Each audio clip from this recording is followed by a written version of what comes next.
Tere, head matkaspordi sõbrad, fännid, kliendid.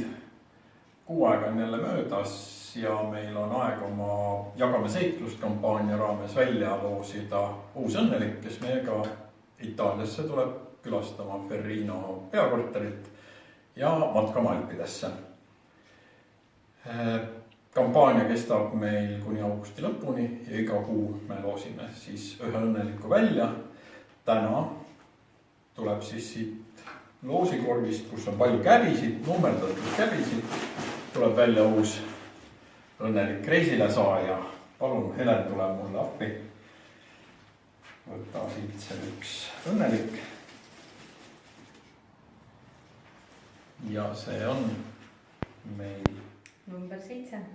Number 7, nii, ja siit arvutis on meil ka kõik käbid ja nimed vastavusse seatud. Nii et hetke pärast on meil see number 7 teada. Ja number 7 on Valdo Jahilo. Valdo Jahilo, palju õnne. Ja me võtame sinuga ühendust, et saada teada, kas sa tuled reisile ise või saadad mõne oma sõbra. Seniks nägemiseni, uus loosimine augusti alguses.